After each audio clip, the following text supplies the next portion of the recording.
लोग देख रहे हैं MAJP न्यूज। MAJP न्यूज में आज का मुख्य समाचार यह है कि नरेंद्र मोदी किस प्रकार राज्यसभा में गरजे। आइए एक अकेला सब पर भारी का नारा दिया। आइए सुनते हैं मोदी का, माननीय प्रधानमंत्री मोदी जी का वह भाषण जो राज्यसभा में प्रतिपक्ष के बोलती बनकर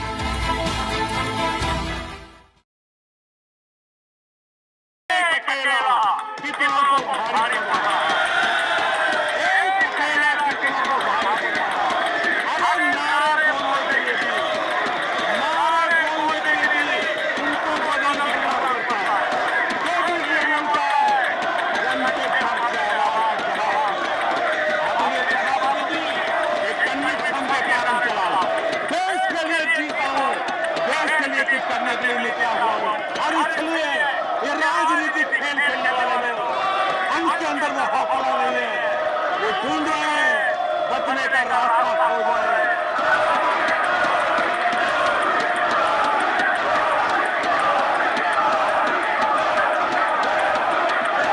आदरणीय सभापति जी,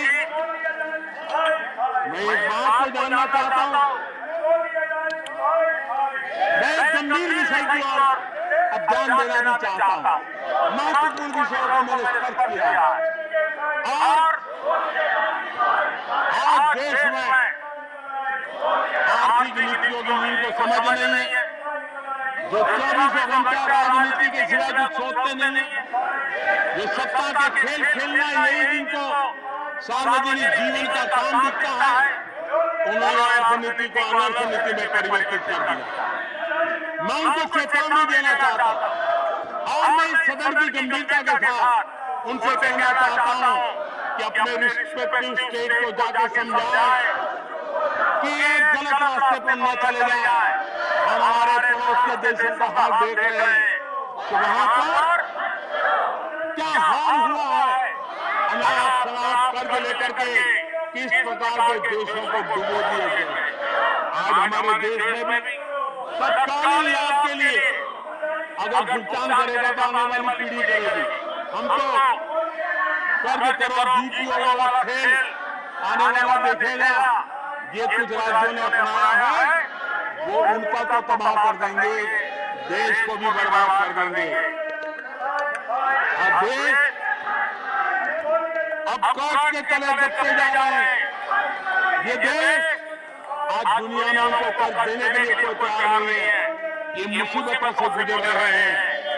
मैं राजनीतिक वैचारिक मतभेद हो सकते हैं, दलों के विषय में एक दूसरे के प्रति टिका टिप्पणी हो सकती है, लेकिन देश की आर्थिक सेहत के साथ खिलवाड़ मत कीजिए। आर्थिक सेहत के साथ खिलवाड़ मत कीजिए। आप ऐसा कोई पाप मत कीजिए जो आपके बच्चों के अधिकारों को छीन ले और आज अपना मौज कर ले और बच्चों के नसीब में बर्बादी छोड़ के चले जाए। ऐसा करके नहीं जाए। आज आपको पॉलिटिकली शूट को मैंने तो देखा, एक सरकार एक मुख्यमंत्री ने बयान दिया कि भाई अब ठीक है, मैं तो निर्णय करता हूँ, अभी मुसीबत मुझे कहाँ आएगी, 2030-32 के बाद आएगी, जो आएगा वो भुगतेगा। क्या कोई देश ऐसे चलता है क्या? लेकिन ये जो वृत्ति बन रही है वो बहुत चिंता का विषय है। आदरणीय सभापति जी, देश की आर्थिक सेहत के लिए राज्यों ने भी अपनी आर्थिक सेहत के संबंध में डिसिप्लिन का रास्ता चुनना पड़ेगा और तभी जाकर के वे राज्य भी इस विकास की यात्रा का लाभ ले पाएंगे और उनके राज्यों के नागरिकों का भला करने में हमें भी सुविधा हो जाएगी, ताकि हम उनका लाभ पहुंचाना चाहते हैं। आदरणीय सभापति जी, 2047 में ये देश विकसित भारत बने, ये हम सबका संकल्प है। 140 करोड़ देशवासियों का संकल्प है। अब देश पीछे मुड़ करके देखने को तैयार नहीं है। देश लंबी छलांग मारने को तैयार है। जिनकी 2 वक्त की रोटी का सपना था, उसका हमने एड्रेस नहीं किया, हमने उसको एड्रेस किया है। जिसको सामाजिक न्याय की अपेक्षा थी, जो आपने एड्रेस नहीं किया, हमने एड्रेस किया है। जिन अच्छे अवसरों को तलाश था, उन अवसरों को उपलब्ध कराने के लिए हमने अनेक कदम उठाए और आजाद भारत का जो सपना है, उन सपने को पूरा करने के लिए हम संकल्पबद्ध होकर के चले। और आदरणीय सभापति जी, देश देख रहा है, देश देख रहा है, एक अकेला कितनों को भारी कर रहा है, एक अकेला कितनों को भारी कर रहा है। और नारे बोलने के लिए उनको बदल करना पड़ता है। जो भी बोलता है, जनते पास से आवाज की जवाब दिया। आदरणीय सभापति जी, एक कन्विक्शन के कारण चला, देश के लिए जीता हूं, देश के लिए कुछ करने के लिए निकला हुआ हूं। और इसलिए ये राजनीतिक खेल खेलने वाले लोग, उनके अंदर जो हौसला नहीं है, वो ढूंढ रहे हैं, बचने का रास्ता खोज रहे हैं। आदरणीय सभापति जी, राष्ट्रपति जी के उम्दा भाषण को, राष्ट्रपति जी के मार्गदर्शक भाषण को, राष्ट्रपति जी के प्रेरक भाषण को इस सदन के अंदर अभिनंदन करते हुए, धन्यवाद करते हुए, आपका भी आभार व्यक्त करते हुए अभिवादन करता हूं।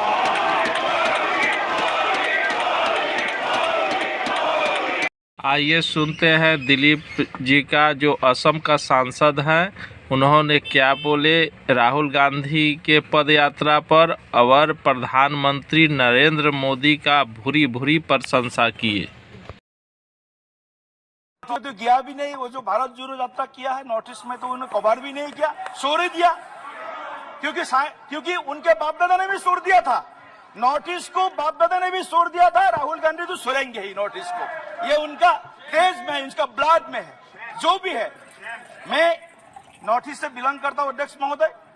पिछले 9 सालों में नॉर्थ ईस्ट में एक परमानेंट पीस, स्थायी शांति, एक विकास, प्रोग्रेस और प्रॉस्पेरिटी, समृद्धि अगर किसी प्रधानमंत्री जी के नेतृत्व में अध्यक्ष महोदय हुआ है, हमारे सबके प्रिय, विश्व के सबसे जनप्रिय और देश के गरीबों के मसीहा, युवाओं के कल्याण के प्रति समर्पित हमारे सबके आदर्शवादी नेता नरेंद्र मोदी जी के नेतृत्व में हुआ अध्यक्ष महोदय। आज शांति के, स्थायी शांति में तबादला करने के लिए अलग अलग उग्रवाद, अलगाववाद जो क्षेत्रों में काम करते थे, उनके साथ समझौता हुए हैं।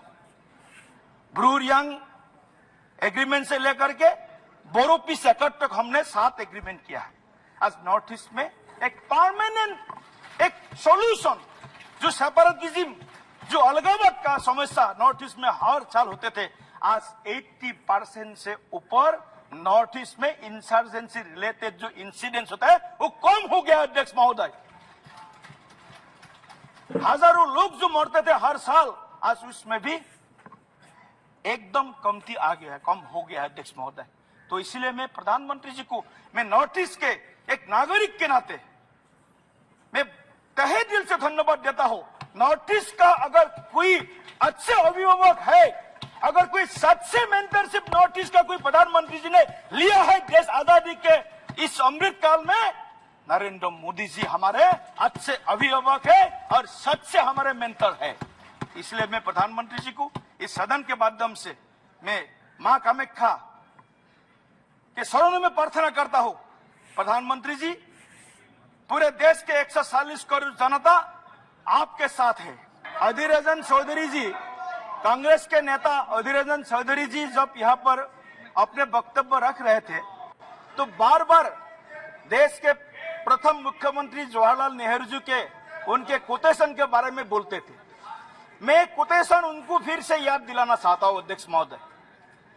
1962 में जब इंडो चाइना वॉर हुआ, लड़ाई हुई, तब हमारे हजारों वर्ग किलोमीटर जमीन चीन ने हड़प लिया। और इसी पार्लियामेंट में जवाहरलाल नेहरू जी ने क्या सेंटेंस बोला, उसका एक सेंटेंस मैं आपके सामने फिर से दोहराना चाहता हूं। My heart goes to the people of North East India. My heart goes to the people of North East India, मतलब आशा छोड़ दिया, नॉर्थ ईस्ट को चाइना ने कब्जा कर लिया, ऐसा एक उनका एक कोटेशन मैं यहां कोट करना चाहता हूं। लेकिन काश उस समय अगर हमारे प्रधानमंत्री आज के नरेंद्र मोदी जी रहते, काश उस समय हमारे देश के प्रधानमंत्री नरेंद्र मोदी जी रहते, 1 इंच का जमीन भी चाइना कब्जा नहीं कर सकते थे। यह हमारा दुर्भाग्य है। कांग्रेस ने इस देश को 7 साल शासन किया है। इस 7 सालों में देश को हर क्षेत्र में खोखला कर दिया है।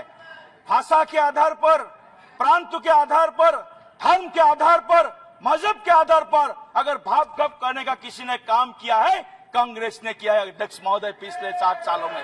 पिछले 9 सालों में इस देश में देश की यशस्वी प्रधानमंत्री नरेंद्र मोदी जी के नेतृत्व में इस देश के सबसे गरीब वर्ग, किसान, SC, ST, OBC, युवा, महिला, सबके लिए जो सबका साथ सबका विकास मंत्र के साथ इस देश को आगे बढ़ाने का एक अभूतपूर्व प्रयास मोदी जी के नेतृत्व में हुआ। ये सचमुच हम सब के लिए इस नए भारत के निर्माण के लिए एक गौरवपूर्ण अब आइए सुनते हैं प्रधानमंत्री जी के विपक्ष में राज्यसभा में कांग्रेस के राष्ट्रीय अध्यक्ष हेगड़े ने किस प्रकार बोल रहा है। आइए सुनते हैं हेगड़े का वह भाषण। Your opinion. If I speak truth, it is anti-national. I am not anti-national. I am more patriotic than anybody of you. I am a Bhumi Putra. You are both in the country. Mr. Kharge, Yes, we 1 second. I am Kharge. We, Mr. I said Mr. not Kharge. Mr. We greatly appreciate you are a patriot. All of us are. There is no one here who is not a patriot. I am neither this side nor this side. I am on the side of Constitution. वकालत करते थे शुरू में। आपने कहा था कि हाथ से गिनते थे। हाँ, ये तो ठीक है ना? तो हाथ से पैसे गिनते थे। जब इनकी वकालत बढ़ते गई, एक मशीन खरीदे और मशीन से पैसे गिनने लगे। ऐसा मैंने नहीं कहा। ये आपने कहा। आप सदन को नहीं, ऐसा है। मुझे लगता है कि आप मेरे पर जेपीसी बता दोगे कि मुझे तब क्या मिलता था, अब क्या मिलता था। तो मैं कि कहीं भी जाओ, हिंदू मुस्लिम, हिंदू मुस्लिम, हिंदू मुस्लिम, फिर उसके बाद धर्म के नाम से, जाति के नाम से, भाषा के नाम से वो भी नफरत से भरा हुआ है। इसलिए नफरत छोड़ो, भारत जोड़ो। शेड्यूल कास्ट को हिंदू समझते ना? नहीं समझते ना? समझते हैं तो उसको मंदिर में क्यों अलाउ नहीं है? समझते हो तो प्रधानमंत्री जी से कि आप चुप क्यों बैठे? आप हर एक को डराते हो, लेकिन इनको क्यों नहीं डरा रहे? आप मोनी बाबा बनने की वजह से ये परिस्थिति घटी। एक मोदी जी साहब के नजदीकी दोस्त की दौलत 2.5 साल में 2014 में उसका 50,000 करोड़ रुपए थी, 2019 तक 1 लाख करोड़ रुपए हुई। अचानक ऐसा क्या जादू हो गया कि 2 ही साल में 12 लाख करोड़ रुपए की। आप लोग देख रहे हैं MSJP न्यूज़। MSJP न्यूज़ देखने के लिए बहुत बहुत धन्यवाद। सत्य संघर्ष और अपना ज्ञान बढ़ाने के लिए देखते रहिए MSJP न्यूज़। जय हिंद, भारत माता की जय। जय श्री राम, जय सिया राम, जय सीताराम, जय हिंद।